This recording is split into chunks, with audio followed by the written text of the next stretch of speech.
Bushia, Arahosel be a sea, and as Arahosel at all, John Dramani Mahama, a Arahosel pa, yen Malik Dramani Mahama, Malik Dramani Mahama. I say, a Oman Penny, a year John Dramani Nimia, and Malik, a year Dramani Mahama. Arahosema, and say, I can't say, of course, we share media, and Kwadwo, Kofi Mahama, all the social media platforms. No. There's a report about the Oman Penny Mahama, Nebra Ephraim, we are ourselves. Into Ghana for elogize TMA T for natural force, say Mahama, the president of the republic, Olusu Nebra, rest in peace to John Malik Dramani Mahama. Into Usubeti me a type rest in peace. Na the picture no and that's so maybe now the picture no and that's so.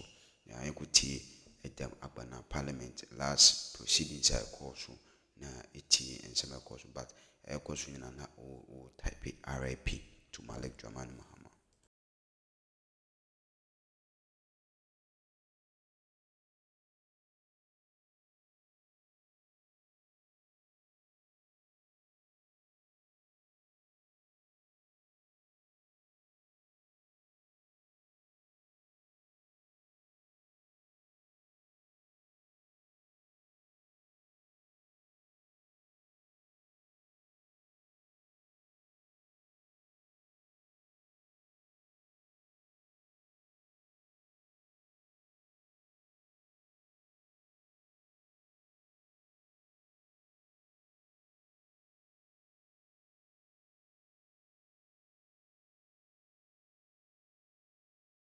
To see tax at Ablekuma, attacking people.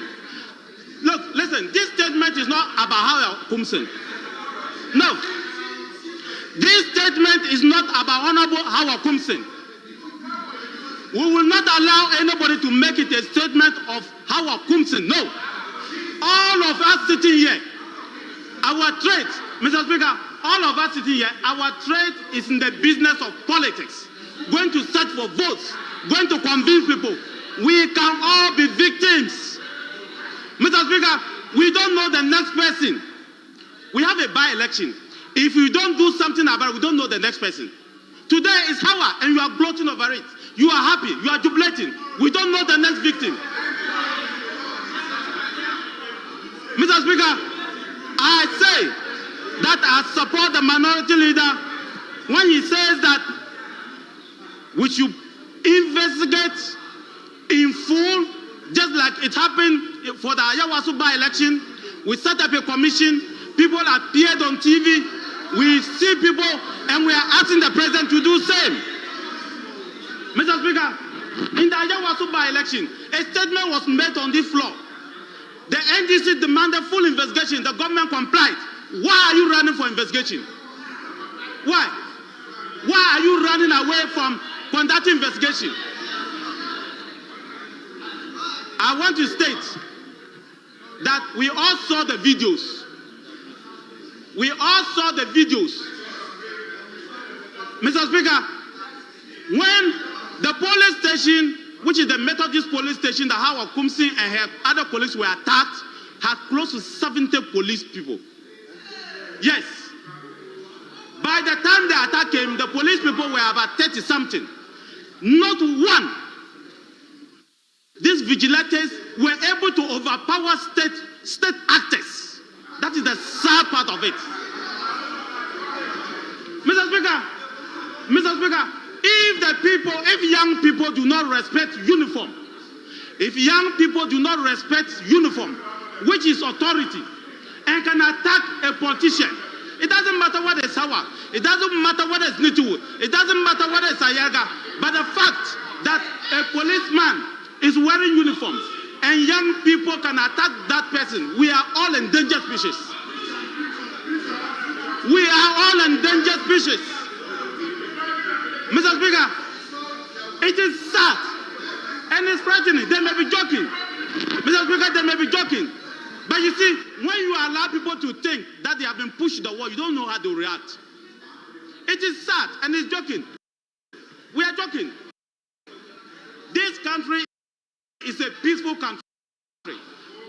We should not allow a few individuals to disturb the peace of this country. We should not allow the few individuals to destroy this country. I go around looking for votes. That is my business. So if we have said that we cannot allow violence at a polling station, so be it. How can we as a country say that 19 polling stations and we allowed violence? Conclude. Mr. Speaker, this is a very important statement. Let's all be sober and reflect. Because if we don't,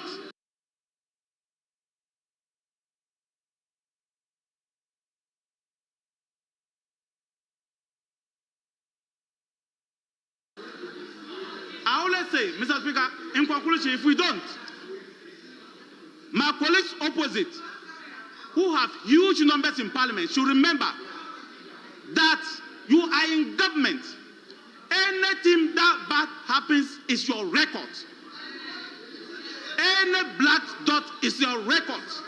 If somebody dies in an election, it's your record. If somebody gets maimed, it's your record. If somebody is beaten, it's your record. And please disband your vigilantes. If you don't, you will be asking other people to form vigilante groups, and you will not know the end. So, Mr. Speaker, I said Parliament should immediately, if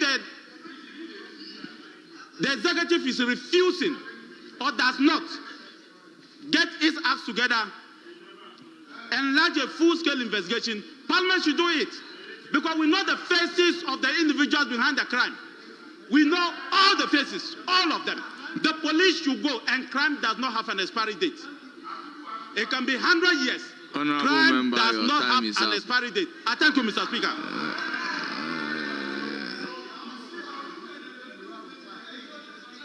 Well, Honorable Adam Agwana, you have the floor. Thank you. Thank you, Mr. Speaker, thank you for the opportunity to contribute to this very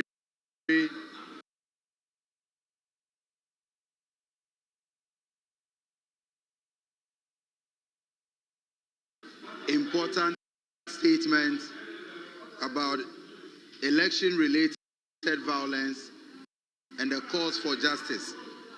Mr. Speaker, as a member of Parliament, I join all discerning Ghanaians who are calling or who are condemning the violence that we saw at Ablekuma North last week, Friday. And Mr. Speaker, violence in election is a threat to our democracy. And we must all join hands to ensure that Ghanaians can go to the polls and vote for people that they wish to lead them without coming into contact with any act of violence. However, Mr. Speaker, I find it very, very intriguing that the call for justice and the condemnation of what happened at Ablekuma North is coming from the minority side. I say so because, just like my honorable colleague, the Honorable Felix Ofosu-Kwakye has said, under the NPP regime from 2017 to 2024, we saw how almost every election organized under them was characterized by violence, and not just violence, Mr. Speaker, state-sponsored violence. Mr. Speaker, I stand here in this house today as a survivor of the January 2019 Ayawa So West Wugon by-election violence. Mr. Speaker, I went to the Legon Hall polling station as a national executive of the NDC, properly accredited by the Electoral Commission.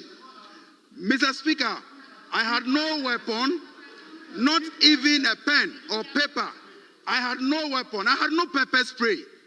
I only went to the polling station as a national executive accredited by the Electoral Commission to observe elections.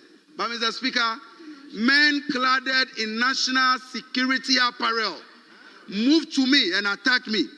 They did so in the presence of the military, and that is why I am surprised that the former defense minister, under whose watch we saw the military used for such pettiness, could today be demanding for investigation? What did he do when he was Minister for Defense? Mr. Speaker, right in front of the military, in front of the police, I was attacked in front of MPP national executives. I have records, their voices, pictures of MPP officials who praised and even mocked Sam George and I that they could have done better or the tax should have beaten us better. Mr. Speaker, I condemn violence, but my point is that he who calls for equity, if you cannot come with clean hands, at least hold a hand sanitizer. What happened to the recommendations of the Ayawasowers who gone by elections? So today, if they sit in this chamber and pontificating and pretending as though this is the first time, Mr. Speaker, like I said, I went to the polling station with no weapon, and yet I was attacked. Mr. Speaker, in 2020, I was at Techiman South, again, as an observer. I saw how people in military uniform open gun on NDC supporters, and the videos are there. I can share for the records.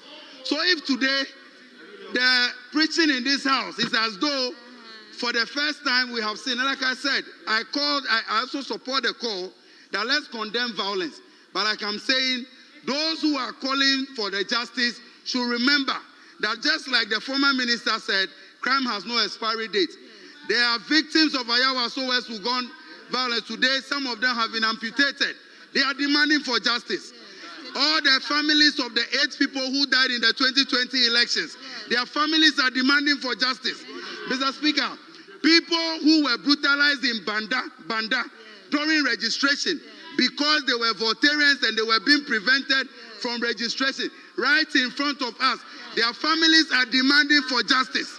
Mr. Speaker, the families of the people that were brutalized in Kasua, including the people that Hawa Kumsin herself admitted shooting at them, those families are equally calling for justice. If we want to see an end to electoral violence, as all of us are preaching, Mr. Speaker, let us stretch our hands in the investigative process and bring to book those men who are even easier to identify because they were in national security uniform. It means it was a state-sponsored vigilantism. All of them must be brought to book. And Mr. Speaker, level of terrorism in our elections will stop. In conclusion, Mr. Speaker, I have seen that President Mahama is different. President Mahama is different because Mr. Speaker, President Mahama is different because in his first 100 days, he instructed the IGP to open investigations into the killings in the 2020 elections. We are told that the reports are ready.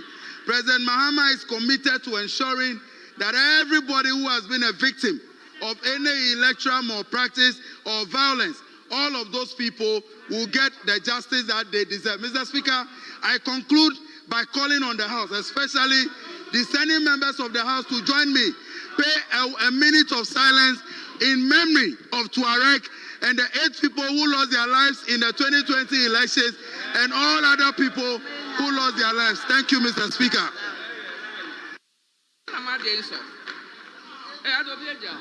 Please, kindly resume your seats.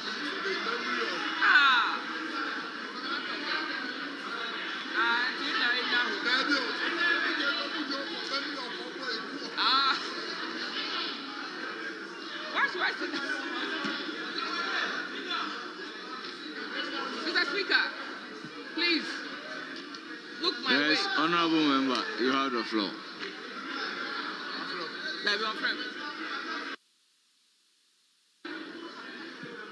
Thank you, Mr. Speaker, for the opportunity to comment on this very important subject matter. Mr. Speaker, let me also commend the learned leader for making this very important statement. Mr. Speaker. Even though you are a leader, I'm your senior. You should know that. Mr. Speaker. Honourable member address the chair. I'm a senior, and so you. Mr. Speaker, Honorable Igia was telling this House the fact about what happened during your time. Honorable Howard shot at people.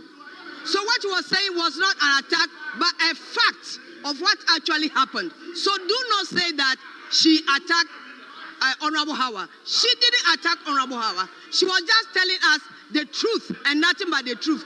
Because an eye for an eye, a tooth for a tooth. Yes, honourable member, you have the floor.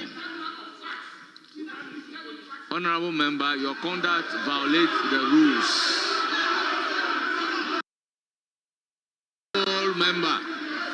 Honourable member.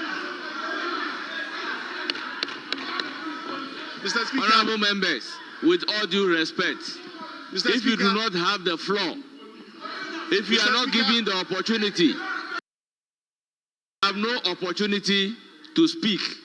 You are only allowed to speak when you catch the eye of the speaker. It is therefore very disorderly to just get on your feet and begin speaking. When such a thing happens, I will not hesitate to ask the marshal to walk you out of the chamber. Honourable member, you have the floor. Honourable member, you have the floor. You have the floor. Please, continue. Yes. Speaker, we have a responsibility as leaders to help you manage this house. Speaker, a while ago, I had drawn your attention to Order 1232. The word terrorism was used in this house, and you allowed it to pass. Speaker, a while ago, my colleague asked a member, she spoke into the microphone. Shut up. Speaker, we don't want this house to degenerate. I have been calm listening. Speaker, we want to pray your wisdom. If the marshal will be called. Honourable members, what I intend to do is that I do not foresee comment on this statement generating debates. So, if you wouldn't mind, after the honourable member is done, I'll let the leadership conclude so that we end comment on the statement. Speaker, I was trying to make a point, and when you came in, we need to listen to the speaker in silence, so I had to resume my seat. And Speaker, I had drawn your attention earlier. Order 93.5 is clear. Order 1232 is clear. But colleagues are making interventions that are offensive of these orders. And Speaker, I earlier tried to catch your attention. We don't want the house to degenerate.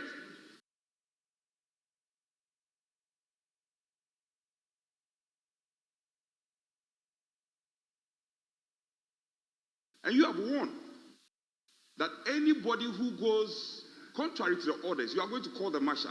I hope it will apply to both sides of the house. Yes, sure. I hope it will apply to There's both not sides a of the warning house. to one side. Thank you. Then we shall proceed. So, honourable leaders,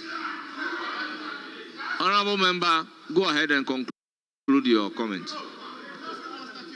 Thank you, Mr. Speaker. Mr. Speaker, it is